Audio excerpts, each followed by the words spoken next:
Foreign Minister Julie Bishop, welcome to Laos and welcome to Blue Notes. Delighted to be with you. I'd like to start by asking you a little bit about ASEAN. I think from an industry perspective, I'd like to understand, why does ASEAN matter? Australia was ASEAN's first dialogue partner 42 years ago, and our relationship with ASEAN and the countries within it is as important today as it's ever been. There are enormous opportunities for Australian trade and investment with ASEAN. Its demographics are in our favour. They are a young population. We've seen that ASEAN's growth has been enormous. Nominal GDP has quadrupled between 2000 and 2014.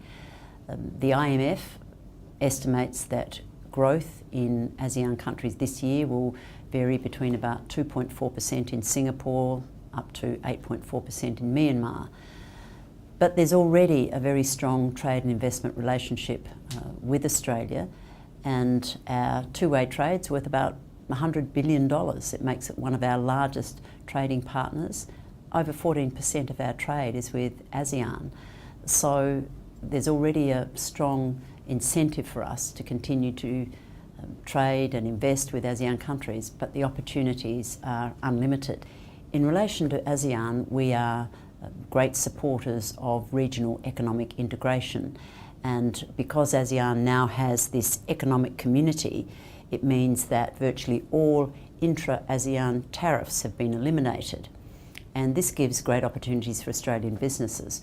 We do have free trade agreements with Singapore, Malaysia, Thailand already. We are reinvigorating our discussions with Indonesia for an economic partnership, and there is in place an ASEAN Australia-New Zealand free trade agreement. This will also lead to, we think, the negotiation of a regional comprehensive economic partnership which involves China, Australia, or the ASEAN countries and others. So we see a trading region, free trade region, emerging in our part of the world, and this will provide enormous opportunities for Australian business.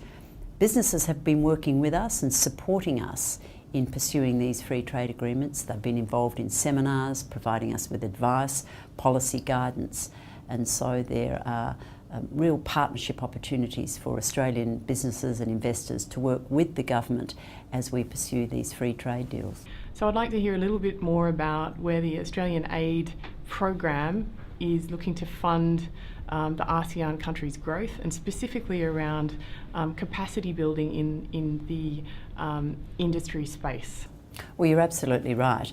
Our relationship with the individual members of ASEAN varies a great deal depending upon their state of maturity and their economic and socio-political circumstances. For example, with Singapore we have a comprehensive economic partnership and strategic partnership, whereas with Myanmar the relationship would be more an aid development relationship.